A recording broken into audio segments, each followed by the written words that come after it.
We must constantly look at things in a different way.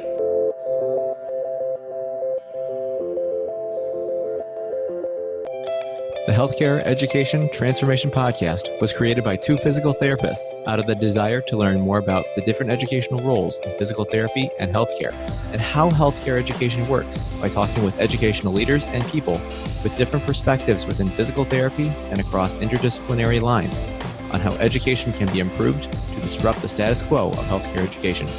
This is our journey, and thanks for listening.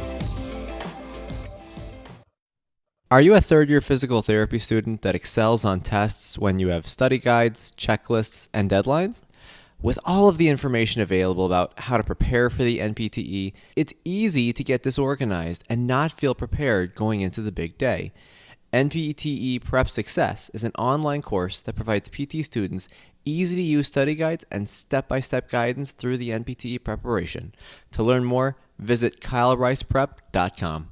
Thank you again all for your continued support, and now for the show. You've touched on, some of these things a little bit throughout your talk, but for the student or the newer clinician who's kind of identified with either any of these situations of feeling, burnout or frustration earlier on in their career, apart from what you've mentioned, what are some recommendations that you've found that usually can help best overcome these barriers to ultimately have these individuals find their career to have their optimal purpose and fulfillment?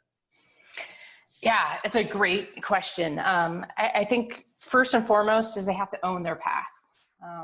It's not about passively entering into their profession and seeking out the best fit, but it's truly about identifying your needs and seeking like-minded resources to support that. So for younger therapists, it really is truly about exploring, learning, and finding meaning in what they're doing, rather than just working through a 40-hour schedule of patients. So first and foremost, find an employer that is truly invested in your development. And if you are an employer, shift to a people-first mindset. Yes, processes are important. Yes, profits are important.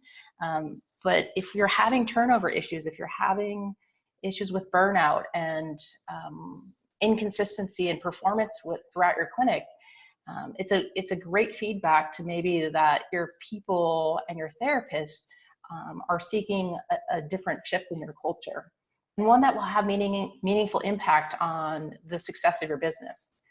So again, for those younger therapists, it's surprising to me that therapists don't ask a lot of questions during interviews. They're in information gathering mode, but they're not in seeking mode. So developing interview skills that help you discern what's truly an idea versus a reality. An HR director and a clinic director will be fantastic at pitching and selling you on what the company has to own.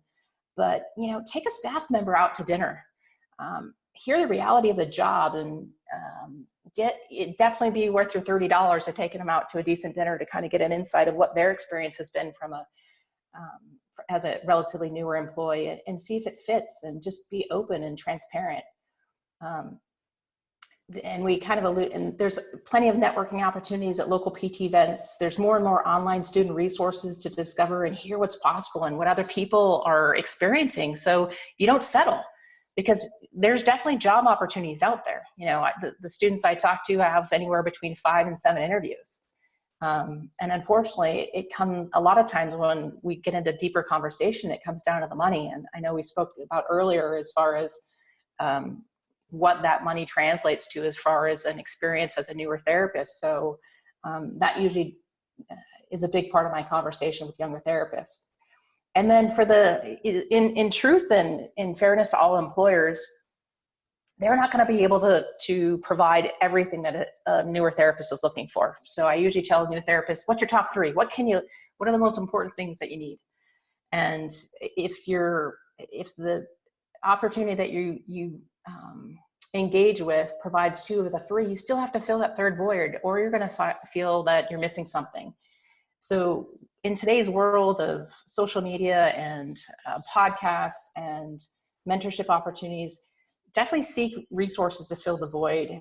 Let it be clinical development, finding a supportive mentor, actively seek those rather than expecting the job that you do on a daily basis, provide them within the other commitments that you have within your job description, and what you're there is do with your patient care. So if you want to grow, you have to find those opportunities.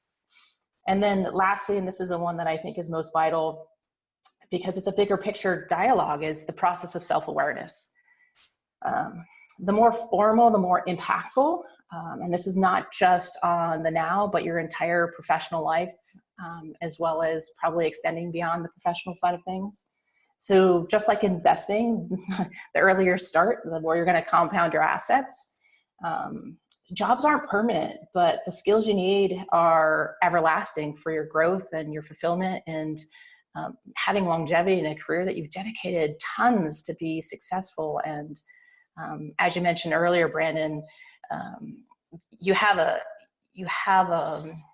an image, a self-image of what we project and what we provide. And we want to not just meet that, but we want to exceed it. So that has to be intentional, an intentional process, and not just something that occurs because I've been practicing for 18 years.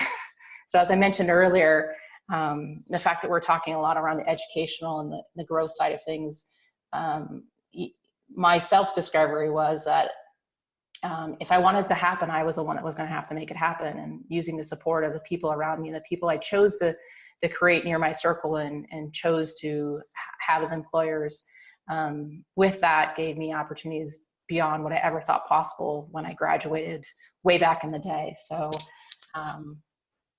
again, that self-awareness piece is one that will have lasting benefits over your career. No, I completely agree. I think there were so many solid points in there that you kind of said, and honestly, truthfully, as you were going through that, I was just thinking back to my earlier development part as well, and some of them I'm like, I wish I would have done that more than at that time. So I think those are really some wise words for consideration. But I'm going to switch gears a little bit because, of course, talking with, not just education, our profession, of course, we have to acknowledge the work and efforts of course, our professional organization, whether that be at the national level or the state level. Of course, knowing that there's a lot of things going on, there's a lot of people involved, and there's a lot of things that they're working on. What has been your experience with kind of getting more involved with the PT Professional Association on a national and on a state level? Yeah, and that's been a little bit of a journey as well. So as a student at USC, we were strongly encouraged to attend at least one of the national meetings, either our second or third year of school. So I attended my first combined section meeting as a second year student down in New Orleans, which is a fun place to visit for sure. I have to get back to someday. And over the years, I've always maintained a membership and participated in a variety of different national events. More so than state level. Unfortunately, at the state, I think there's some challenges from a content, a level of commitment, and overall value of what they offer. And I know they're striving more and more. And I love to see that states are grouping together. So for example, here in Arizona, we have a tri-state conference that we've gotten together with Nevada and California, and we offer. And I think that elevates the level of content and the networking and the understanding of what our profession is, because at some point you do get stagnant when you see a lot of the same information, a lot of the same messaging, a lot of the same influencers. So I absolutely support the state level side of things, but also understanding that expanding that opportunity is a meaningful one. I did take, in all honesty and disclosure, I did take some years off away from membership. I found there, as I was kind of growing in my professional path, I found a lack of maybe innovation and collaboration. And there was a lot of repetitive messaging that just didn't seem to work with where I was in my career at the time. So in transparency, I did take some time off from my membership, but I am a current active member. And I've definitely sought out more opportunities from a networking standpoint and an involvement standpoint, as I think I have a better understanding and maturity around what that opportunity leads to from an impact standpoint. Now, from a individual that has a coaching practice and someone who's sought out some presenting opportunities, I'm sure everybody has their story about what this looks like and feels like, and there are definitely some challenges as far as shifting perspective. And there is a greater structure that exists within the APTA than ever before. As I mentioned, being an 18-year practitioner, I've definitely seen a lot more uniformity and consistency within the APTA. But at the same time, if we look around us, there's tons of people doing great things in our industry, and many are choosing to do so outside the support or the offerings of the APTA. So I think this might represent that there's a little bit too stagnant, might not be the right word, but there's a little resistance or hesitancy to embrace change and a different message and a different way of doing things. But in truth, I would love to see the APTA be a little bit more daring and self-reflective on their vision and the membership that it serves. So it's humbling to me that only 30% of our PTs are members of the APTA. What's a little more shocking to me is that I did read a research study that correlated our membership level to that of other allied healthcare professions. And so the end result was stating that, in fact, we were comparable. I don't like being comparable. I like excelling. I like redefining. I like excelling. I like pushing the element and finding what's going to shift a static membership rate to those that are seeing the APTA as an influential and necessary part of their professional growth and journey over the part of their careers. So, I'm looking forward. I actually was accepted to present at CSM in 2020. So hopefully some dialogue with some different, mindsets will come about with that. And I'm looking forward to a dialogue that probably shifts some paradigms and starts to encourage a little bit outside the box thinking, because I think, as I mentioned earlier, there's a shift going on within our profession, and I'd love that to be shared on a larger platform for sure. Well, absolutely. And I think one of the big things that you had and I completely think that a lot of points you said in there were certainly valid. As I know that, talking with a lot of people within the organization, that of course membership retention has been one of the biggest issues for quite a while. So I'm kind of curious, based on, apart from what you had kind of said, I know you kind of said your reasoning and your rationale behind why you took some time off was maybe a little bit more unique, and it may not be the same for everyone. But apart from what your thoughts are and what you've heard from others, and even data, if we know that, what are some reasons that you feel like that number of membership is still kind of as low as it is? I mean, there is evidence that it is growing, but why do you think we're overall not at the same level as, I don't know, chiropractors or, another provider like that seems to be having a little bit more consistency and participation from the more of a majority of the profession? I think if you ask people, the gut reaction is going to be value. If I extrapolate that or ask them clarifying, well, what does that mean to you? I think it does circle back around. What I'm hearing from people is it does circle back to what we talked about earlier, as far as, we seek meaning, we seek the ability to explore and learn. And I don't know if people are feeling like they can connect with the APTA in a way that truly makes a difference on the day-to-day of their professional life. I think there's varying degrees, and granted, this is a true challenge for any organization that represents such a diverse group of providers, from the type of setting they work in to where they are in their professional career to the degree that they've attained and the fact that they're transitionals, they're fellows, all this. So there is a challenge that faces the APTA. But I really do think it comes down to connecting and relating with the membership. And I myself have noticed that there is more of a dialogue rather than a platform of information. I think things like the Graham sessions and events where people become more interactive and voices are heard and perspectives are shared and accountability, or at least circling back around to those dialogues and sharing feedback and direction and and having a greater presence rather than just someone who represents us and here's our strategic program. I think that's probably what people are more seeking. How fast of a shift that will occur, I truly do believe that the student debt issue will probably pose some barriers, especially as more and more employers aren't paying for their professional membership fees as part of their benefit package. So we might see that fluctuate or face some challenges in the years to come. But connecting and relating is in a meaningful way, and meaningful to the member, not just from a vision and a strategic programming standpoint. I think can help make a difference in the future as far as our membership retention as well as growth, hopefully in the future. Yeah. Yeah, I think that's very well said. And I think it's been interesting knowing from my very limited understanding of some of the more of the data on, membership in terms of that, is that surprisingly, from what my understand, and I'd like to hear how this compares to your thoughts as well and your understanding. But it seems to be that usually when people are students, there's more of a tendency to have that membership, but as they enter the workforce in their early aspects of the career, that drop-off seems to be a little bit more substantial. Is that accurate?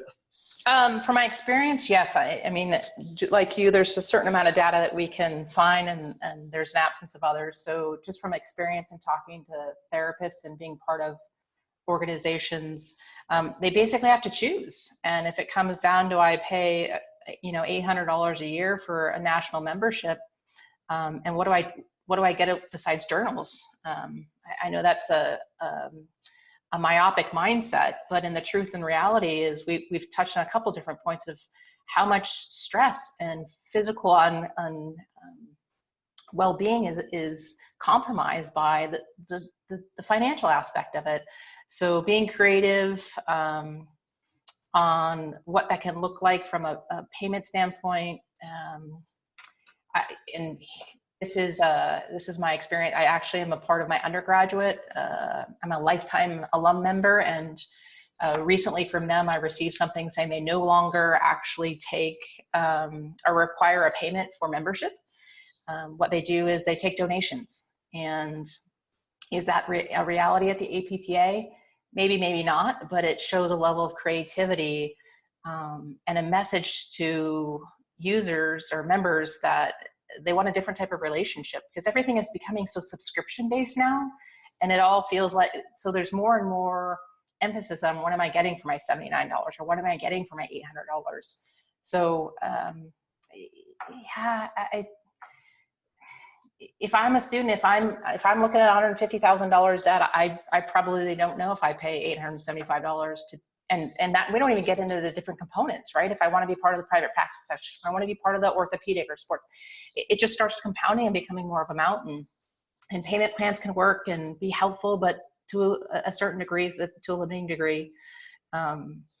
So, you can see how the web of all the different topics we talked about today are so interdependent.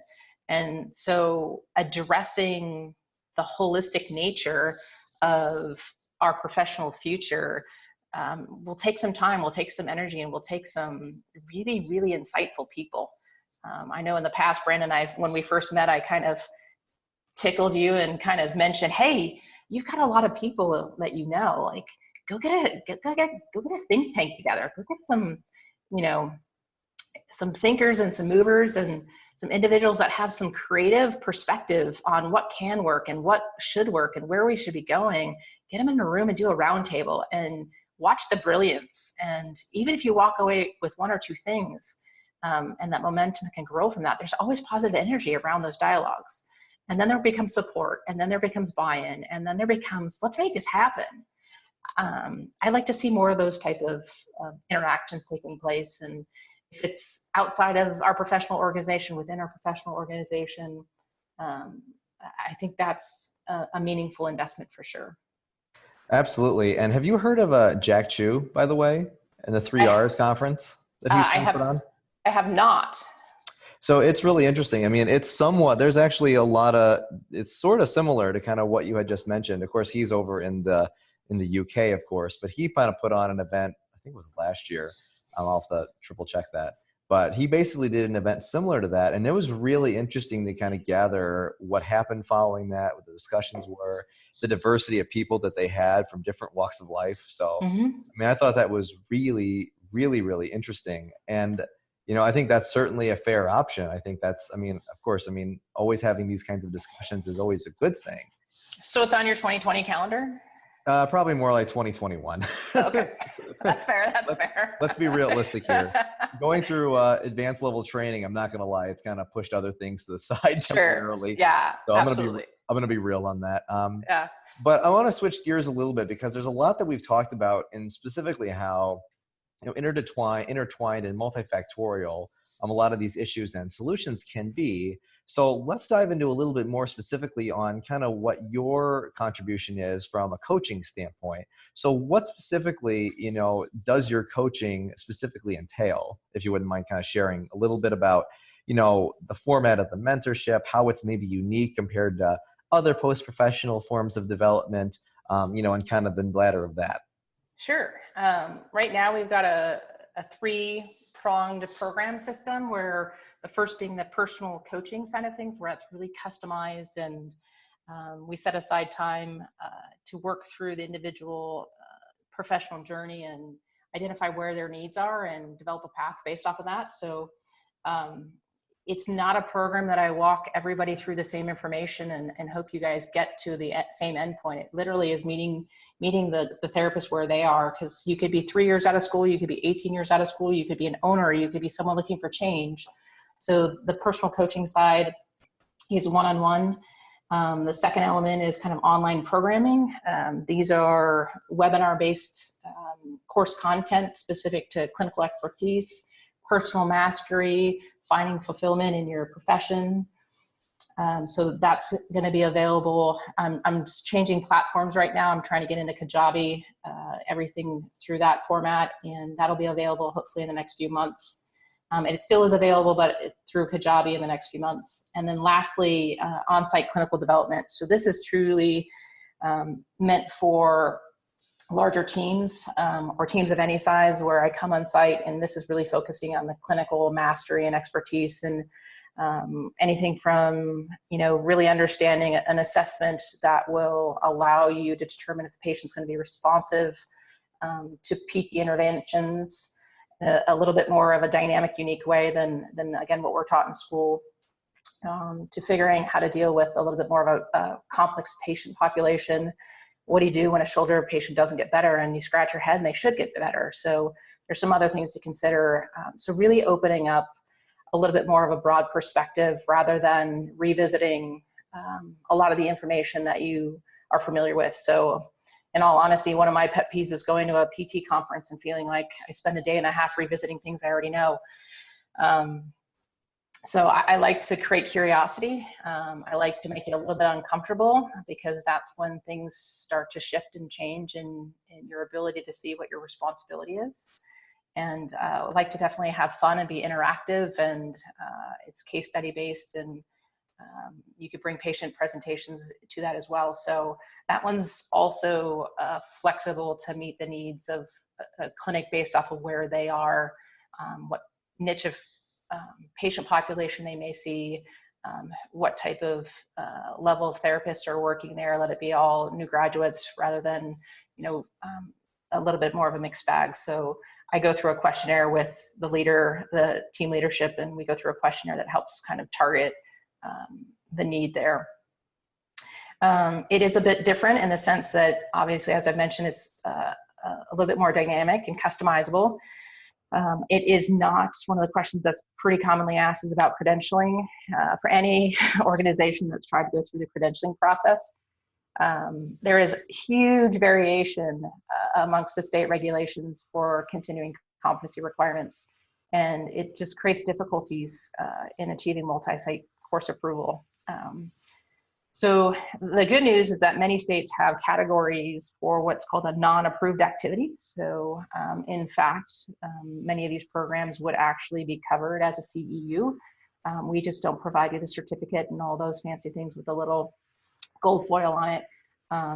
The governing bodies of each state can help guide and regulate what that workflow looks like. But in essence, there is flexibility and opportunity for PTs to seek professional growth opportunities that will be covered for their requirements, their licensee requirements. Along those lines, Brandon, I don't know if you've looked at this, but I'm amazed that there are 3 states that actually don't require any continuing competency for their license. So as I was developing the program, I actually found myself as a nonconformist, realizing that if my target audience was evolving to those that are committed rather than obligated. So if you're committed to professional growth, those are the individuals and therapists that usually seek out these type of opportunities, because it is a difference maker. And, you know, it is a little bit modeled after my own journey and realizing how to become a truly master clinician, an expert clinician. And then also the other elements that help me grow and navigate the professional journey of being an employee, understanding the other professional responsibilities as an employee that I had, not just the clinical side of things, and how to manage my career development path and provide meaning and fulfillment for myself, making decisions in a different way for a different reason. So those things all are never going to be meaningful to a credentialing body, but they are very, very meaningful to the individual. So I couldn't exclude that just because of the credentialing competency requirements. So yeah, that's where Wisdom PT is, and we continue to grow. And you know, the fun part of this responsibility is I get to meet amazing people doing creative things in their clinics and discover more and more of what our profession is capable of providing and making an impact in their community. So for me, that's been an amazing journey as well. And I look forward to, you know, where Wisdom PT goes in the future as well. Well, very well said, Kim. And, you know, it's interesting. We've talked about so many topics on this episode regarding the profession. And of course, we got to finish off with kind of our big finale question. Now, if you want to bring up something that you kind of already mentioned and reiterate it, maybe expand more, that's fine.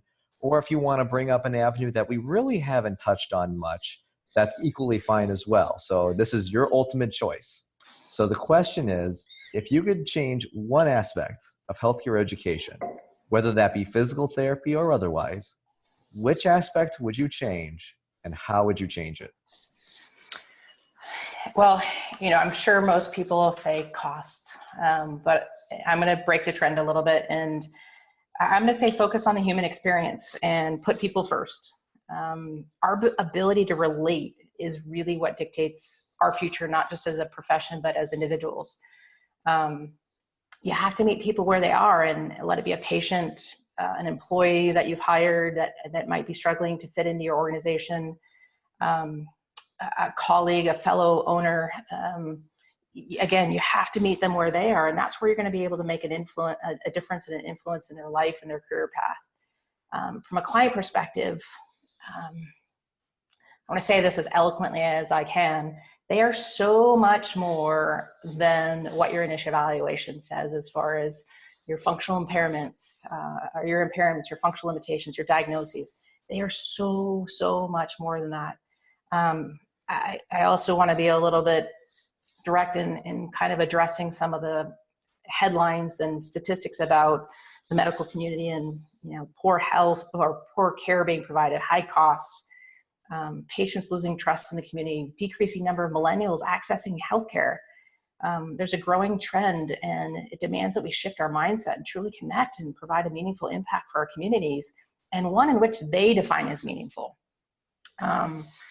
You know, my clinical practice is built on this.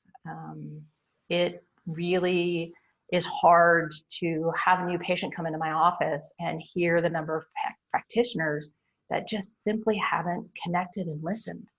And, you know, we're all going to have patients that we don't know what to do with. There's something outside of our skill set that's going on that we can't provide them the outcome that they're looking for.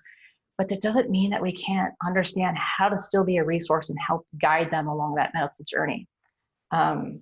So in essence, are they going to be a 10 visit patient? No, but they're going to be a patient that becomes important for your practice, because they're going to remember that.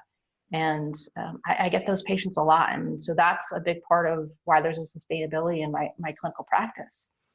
I also find it critical to comment on, our dedication to finding solutions for patients.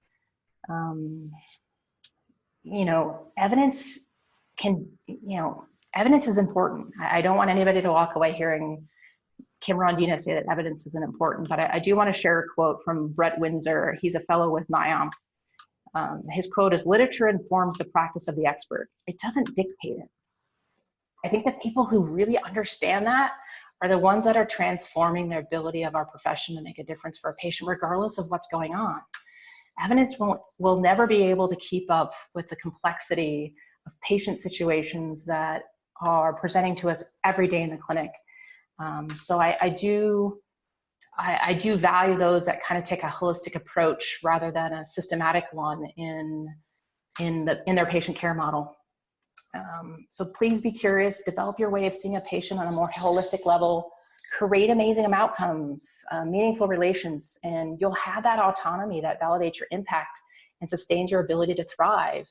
And again, that's about putting people first. And so that's what I would say as far as, integrating that at an early stage of either the formal education process or those resources that you seek out in transforming who you are as a professional. I think that's a good step to having a career that you truly are fulfilled in. I couldn't agree more. I think that was very well said, and I really respect a lot of the really important and deep lessons that you've kind of brought, not even just in that answer, but kind of throughout the discussion on this episode. And Kim, I recognize that, of course, people might have further follow-up questions on maybe anything that we had talked about throughout this discussion, or maybe just kind of want to follow up and kind of see what's going on online with what you're doing. Where can people reach you online or follow up with you should they have a question? Sure. The website is www.wisdomptcoach.com. You can also email me at kim@wisdomptcoach.com. You can also find me LinkedIn either personally under Kim Rondina or under Wisdom PT Coach as well. Those are the main platforms in which I connect with people and people find out about what we're doing. Well, perfect. And thank you so much for, your service and all that you do. And I wish you the best of success with all your current and future endeavors with everything, and look forward to staying in touch and kind of growing and transforming together. So thanks for coming on today, Kim. Thanks, Brandon. Very much appreciate it. Access to healthcare is one of the largest issues facing both providers and patients, as millions of people worldwide lack timely and affordable access to healthcare. Anywhere Healthcare, a telehealth platform, is a simple, low-cost option for providers and patients that eliminates the barriers to access to all kinds of healthcare. To find out more, check out anywhere.healthcare, which is available in our show notes. And if you use the code HET in all caps when you email to sign up, you'll save 25% off the total cost. Thank you for attending class today, and we hope that you learned something and gained value from the content. If you'd like to schedule office hours with us, feel free to add us on Twitter at HET Podcast, on Instagram, HET Podcast, on Facebook, the Healthcare Education Transformation Podcast, and the homepage, healthcareeducationtransformationpodcast.com. And for those of you following along in the syllabus, extra credit can be obtained by liking us, sharing us, and leaving a review. Let's continue our journey up Mount Educational Success as lifelong learners.